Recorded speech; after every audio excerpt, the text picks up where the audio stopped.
Hello to everybody. Here Roy Gillett together with me, and we are going to have a little bit chat together from here to Istanbul. And I would like to ask some questions to you because of information that I would like to have from you personally, because you have a very much fun in Istanbul and they are following you, and I believe they would also like to come here to see you in personally. Nice, yeah. But they didn't have a chance to meet you in direct, so instead of them, I came here to speak with you. Okay, good. Well, I mean, there is a lot of things to ask about anything, but first of all, the most wondering question is about Uranus in Taurus. What do you think that will bring to the world? Well, the last time that Uranus was in Taurus, of course, was not a very nice time for the world. It was from 1934 until the early parts of World War II, and it led to a lot of destruction and negativity. And the build-up before that, with the Uranus in Aries, led to a Great Depression and a lot of hardship for many people. And we can see that in many ways the world has been going through some very difficult times through this recent time, with Uranus in Aries in a square to Pluto in Capricorn.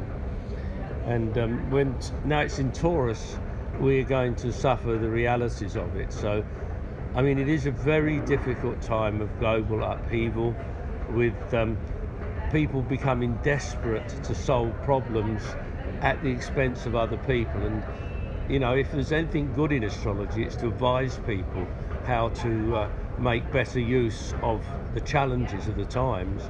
And the more selfish we are, the more we will destroy ourselves as well as everyone around us. And so I would say that the challenge of Uranus in Taurus is to try and find methods that bring in more people, that help more people, that change the organisation so that more people can have more of what they need, rather than trying to exclude and beat other people. So this is the big challenge of the times. It's a difficult time we face, and we have to be good to master it. I see, you're right, absolutely. But another question is, some of the astrologers says that the money currency will change, and some precious materials such as gold and etc. will be highly appreciated. Or do you think the same thing? Gold, of course, there's a lot of manipulation going on in the gold market at the moment. You've got to be very careful that you are buying gold, if you are buying gold, rather than a promise of gold, because where the gold actually is a bit of a question. I think, yeah, I mean, certainly anything that one can have that will maintain its value in relative terms to anything else. So, you know, there's certain things, whatever happens in the world, people will have to have. For example, somewhere to live, in a place where they can actually survive by working, or can, if you like, if it's in the countryside, create their own sort of food and health. Anything that makes you independent, even if it goes down in value, is worth having.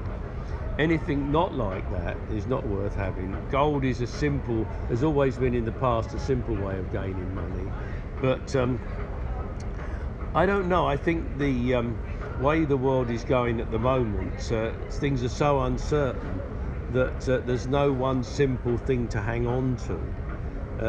The thing to do is to put yourself in a position where you will be secure whatever happens, and particularly to make friends so that you're not actually going to be isolated if things go wrong. The more you narrow down where you are, your strength lies, your friendship base, the more danger you'll be in. Yeah. I know that's not very helpful. Go out and buy gold tomorrow and you'll be happy. It's not as simple as that, I'm afraid. Right, you're right. Just this is my personal question to you, and as an astrologist, I'm asking for this. Since you have been dealing with astrology in many years, and you lived your life with astrology. Yes. At the end of the point, what did you discover with astrology, personally? Well, I'm 80 years old, and people keep on telling me I don't look very old. Well, maybe a bit too heavy, but you know, they tell me I'm pretty energetic. Yeah, you are very pretty energetic. Yeah. And I don't say it's astrology entirely, but I think it's my commitment to trying to lead a good life that is as beneficial as possible, you know, and trying to be clear about what's going on. A lot of people wear themselves out struggling against things that they can't win at, and they don't need to win. You know, it's important to know to do the right thing at the right time, and astrology is incredibly helpful in doing that, even in difficult times, even if you can't have what you have, even if you lose a loved one, whatever happens, if you do the right thing, the best thing you can do at the right time, it cuts down the tension of your life, it encourages the equilibrium of your life, makes you healthier, and I think that's the part of why I am all right at the moment. Yeah. Yeah, I saw that you are an Aquarius. Yes. And my MC is Aquarius. That Yes. That's mean that we are at the same situation together with the Yes. same points.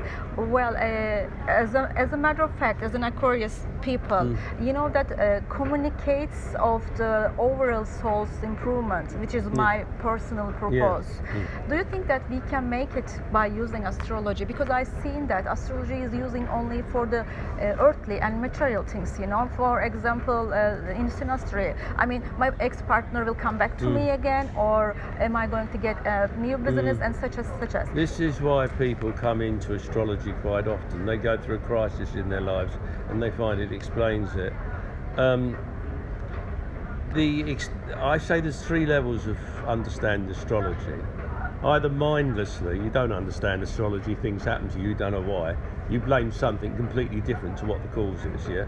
You live in a kind of state of crisis and trauma, and it's out at anyone who you think is causing the problem. No good at all.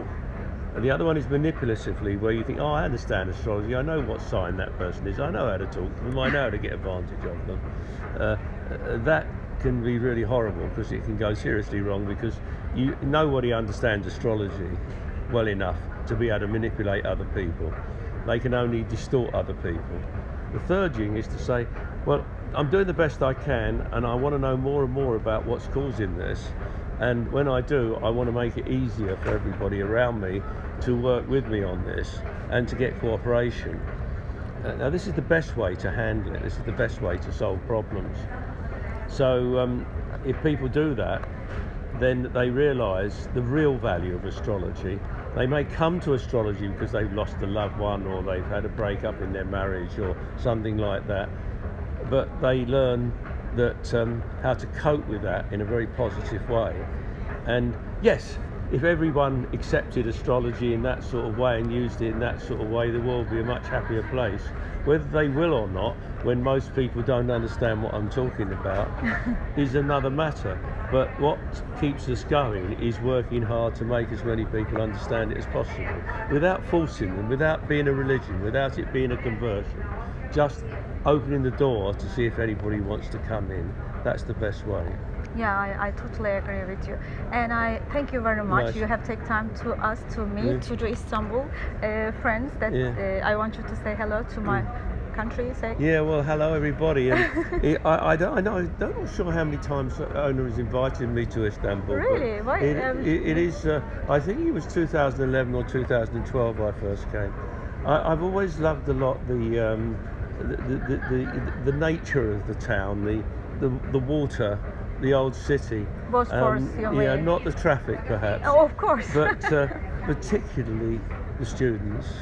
I think some of the best students of astrology in the world live in Istanbul and in these surrounding areas. Thank you you so much. It's and every that. time we've done classes and I've asked them for answer questions, they've always shown that they've been very well taught and they understand very well. Thank you so much. I really appreciate it for you speak to me. And I want you to say bye-bye to my... Goodbye, everybody. Goodbye, everybody. Thank you. Thank you.